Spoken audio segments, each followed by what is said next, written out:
Were all the skyscrapers that fell down on 9/11 hit by an airplane? North of the Twin Towers stood WTC 6, which was badly damaged by fire and falling debris. Notice that it is still standing. North of WTC 6 there was a little-known skyscraper named World Trade Center 7.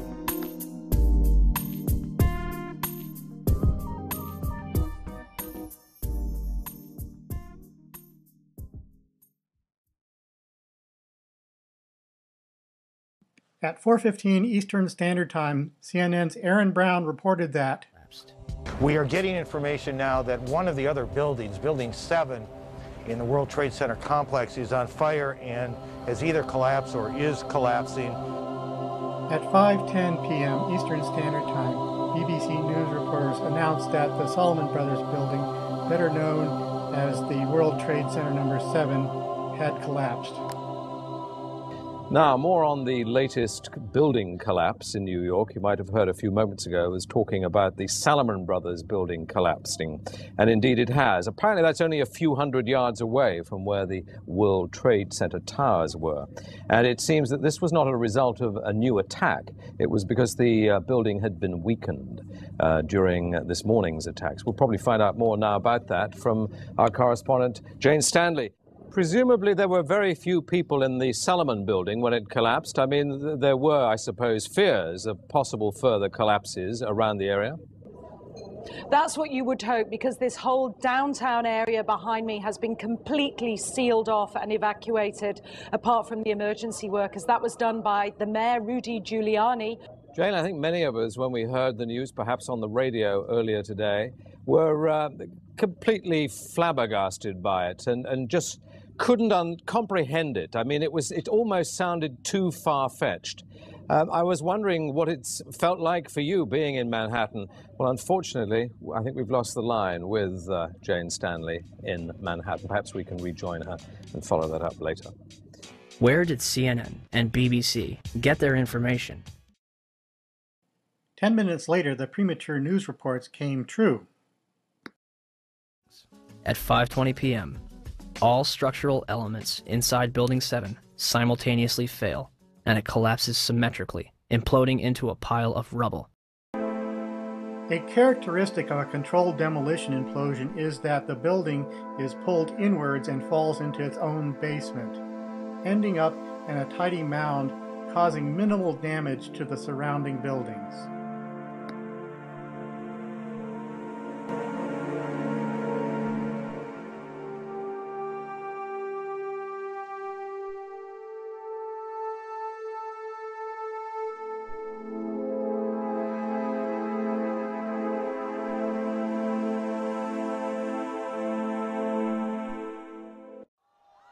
Did Building 7 collapse because of damage from the falling North Tower?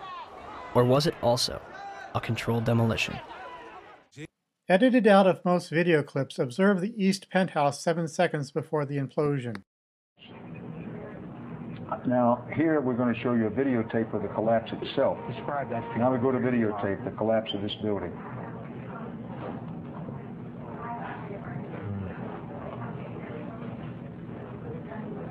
It's amazing. Amazing, incredible, pick your word. For the third time today, it's reminiscent of those pictures we've all seen too much on television before, when a building was deliberately destroyed by well-placed dynamite to knock it down.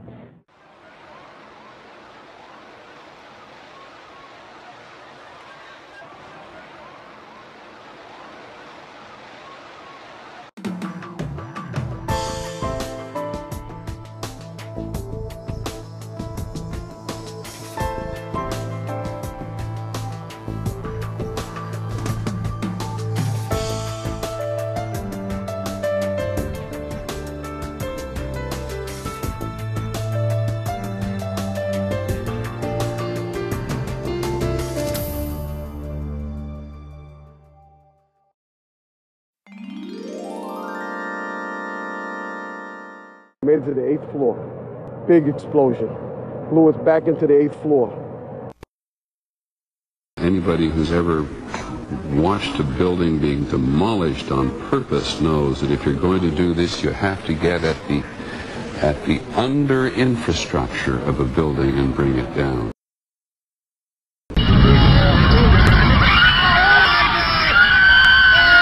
And all of a sudden, it was this big explosion. I don't know if it's just like what you just seen. That's what we went through before we came out of the building. There was another big explosion in the other tower. Fire marshal came in and said we had to leave because if there was a third explosion, this building might not last. 4 years later, Professor Stephen Jones tried to get MSNBC to show the news footage of WTC-7 collapsing. We should be able to discuss it dispassionately as scientists. It's hard to do, but we should be able to do that.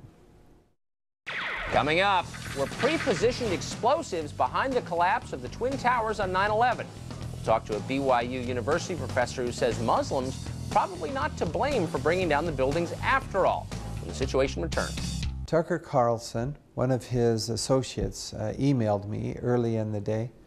This was a Monday, I remember, and asked me what would I like to show. And I said, well, in particular, I want to show this video clip which shows the collapse of Building 7. We've talked a lot about that, and it's what I wanted to discuss. The building collapsed about 5:21 p.m. on the afternoon of September 11th, 2001. But since then, it has not been shown on the media that I know of. The towers, yes, over and over and over, and it's the Muslim hijackers that brought down over and over, we're told that. But Building 7, no, so I asked if them to show this actual collapse and some photos of Building 7, you know, before especially, so you could see what it looked like. This huge 47-story tower or skyscraper. Now, during the interview, I could not see what everybody else saw. I only had a camera pointing at me, so I had to ask Tucker, well, let's look at the collapse of Building 7. Have you shown it yet? I asked him that 2 or 3 times and finally said, no, we're not showing that clip. And I said, well, what are we going to discuss then? Let's talk about the molten metal, okay? And I did, then proceed to talk about the molten metal. But he would not show the collapse of that. Now, of course, he didn't explain why. He just didn't show the collapse of Building 7. But that was a big surprise to me because that was what I had asked them. They asked me, what do you want to show? This is it.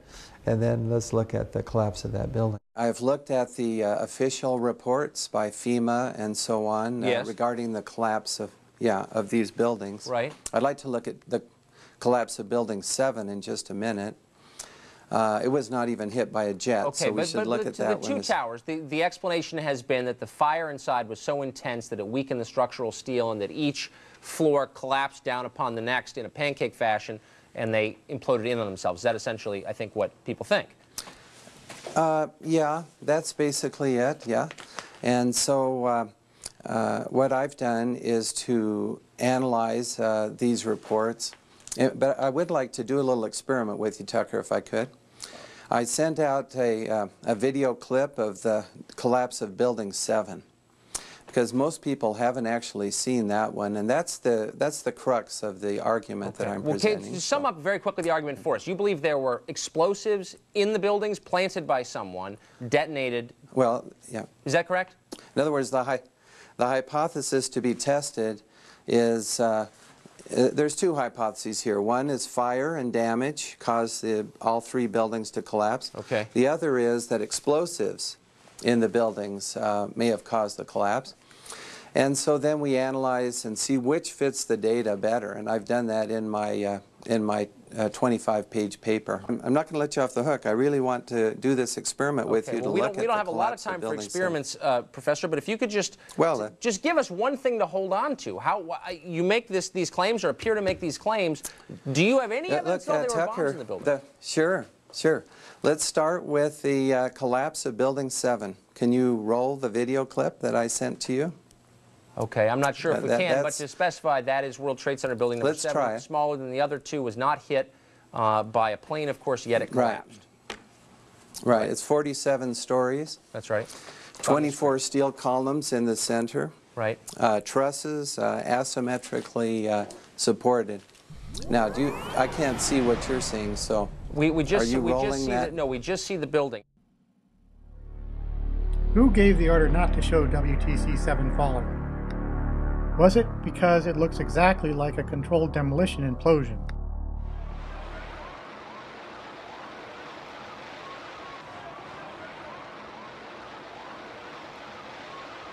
Slimmer and taller than before, World Trade Center building number 7 has been resurrected.